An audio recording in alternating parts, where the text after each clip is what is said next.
overall sih sebenarnya by sentimen lumayan positif ya, karena kan transformasinya dengan adanya varian baru ini, ada potensi sebenarnya dari sisi kayak peningkatan kasus baru. Which ini juga transformasinya buat beberapa emiten farmasi related ya, ini akan accelerate kayak dari sisi vaksin, distribution, atau mungkin beberapa obat yang related ya. Jadi in overall sih harusnya jadi sentimen yang lumayan positif. Cuman sebenarnya yang lumayan agak worried dari sisi fundamentalsnya sebenarnya kalau kita lihat emiten farmasi itu kan sebenarnya mereka dari sisi cost structure mereka kan related ke US dollar. Nah jadi dengan adanya kayak tren penguatan dari sisi US dollar itu translasinya sebenarnya negatif nih buat beberapa emiten farmasi karena mereka punya raw material. I can say sih sebenarnya sekitar 90% dari mereka punya raw material itu tuh diimport biasanya. Dan kalau misalnya mereka bahan bakunya lebih mahal, sekarang kalau kita ada supply chain disruption juga, transaksi itu bahan baku tuh nggak bisa dibilang tuh jadi lumayan mahal ya. Karena kalau kita lihat beberapa emiten farmasi ya, kalau kita lihat dari sisi growth level, ini growth margin, itu mereka lumayan pressure gitu. Nah jadi itu yang sebenarnya menurut kita jadi mengurangi dari sisi profitabilitasnya. Walaupun sebenarnya kita lihat in overall buat dari sisi revenue harusnya bagus ya. Cuman kalau misalnya buat emiten farmasi related itu kan kita bisa sebenarnya pisahin dua sih. Pertama antara mungkin yang farmasi yang modelnya farmasi kayak Kimia Farma, Kalbe Farma, mungkin Kalbe juga ada bagian nutritional food dan juga consumer goods-nya ya. Cuman kalau kita yang lumayan mirip kan Indo Farma sama Kimia Farma. Mungkin itu nggak terlalu jadi apa ya? Mungkin nggak terlalu signifikan impact dan terlalu positif. Cuman buat yang pharma related yang kayak contohnya buat kayak rumah sakit gitu atau healthcare industry harusnya akan lebih ketolong nih sebenarnya. Maksudnya ada potensi kenaikan kasus baru dan lain-lain. Ini harusnya akan translasi terhadap peningkatan average revenue per patient, ada peningkatan juga buat kayak khususnya buat volume pasien rawat inap ya. Dan itu harusnya sih bakal positif. Cuman itu dari sisi sentimen. Karena fundamentalnya kita lihat sih harusnya ini nggak terlalu signifikan ya, karena sebenarnya translasi buat yang varian baru ini kan dampaknya sangat mild ya. Walaupun ini sebenarnya secara detail itu mereka bisa kayak pas mereka punya PCR atau antigen gitu ya. Cuman kalau kita dampaknya itu lumayan ringan. Jadi translasi fundamentalnya kalau kita lihat di global itu tuh kasus baru meningkat signifikan. Cuman translasi buat dari sisi death rate atau tingkat kematiannya itu lumayan rendah gitu. Jadi good sentiment. Cuman kalau kita lihat nanti dalam jangka menengah dan panjang harusnya sih nggak akan jadi translasi yang bakal kayak sustain atau naik signifikan karena ini dampaknya itu sangat mild ya. Jadi itu sih Mbak ya.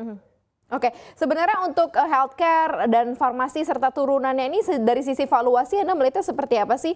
Masihkah ada opportunity sebenarnya? Karena kan hampir sebagian besar apalagi ketika masuk komoditi boom gitu ya, ini agak-agak nggak terlirik. Apalagi mulai ada tekanan lanjutan lagi terkait mengenai nilai tukar, ini akan makin berat lagi sebenarnya untuk farmasi. Tapi kalau untuk healthcare, rumah sakit, Anda lihat valuasinya seperti apa? Oke, kalau buat healthcare related ya, jadi zaman-zamannya COVID itu translasi ke fundamentalnya ada. Karena kan kalau misalnya healthcare kita by revenue breakdown, kita tahu mereka ada pasien inpatient sama outpatient, rawat inap dan rawat jalan. Ketika kasus COVID, rawat inapnya itu meningkat signifikan.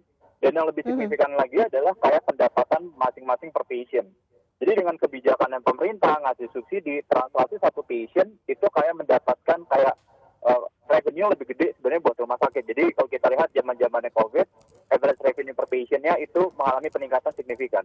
Cuma sekarang mekanismenya udah berbeda gitu. Pertama dari sisi volume lumayan turun, itu yang jadi concern. Kedua, mekanisme skema dari buat reimbursement dari pemerintah itu udah beda. Dulu kan ibaratnya mereka hitungnya per hari, sekarang mereka ada cap level gitu. Jadi kayak berapa minggu maksimum segitu. Nah jadi translasi revenue per patient-nya nggak begitu bagus. Nah itu yang sebenarnya jadi concern buat di rumah sakit ya.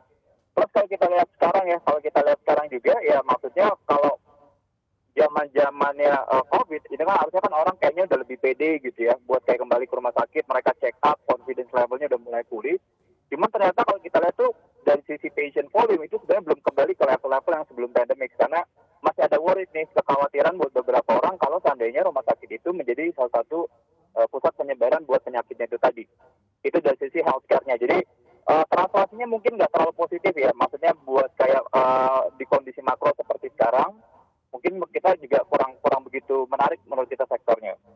Buat farmasi, sebenarnya yang menarik adalah farmasi-farmasi yang sebenarnya punya extension atau punya bisnis yang sebenarnya related ke nutritional drinks. Karena kita tahu nih bahwa kayak contohnya kita lihat misalnya saham Kalbe gitu ya, saham Kalbe. Mereka punya nutritional drink awareness tiap orang tuh terhadap kesehatan tuh meningkat. Jadi sebenarnya lebih dari sisi preventifnya.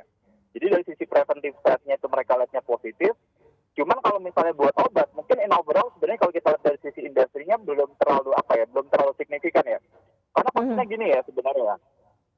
Kalau dari Oke, market itu mereka ngelihatnya karena mereka tuh punya cost structure yang related to US dollar, raw materials juga lumayan mahal, itu yang sebenarnya jadi concern. Terus yang kedua, baik. dengan mekanisme sebenarnya dari pemerintah ya. Kita tahu kan BPJS itu kan adalah salah satu pembeli paling besar untuk farmasi.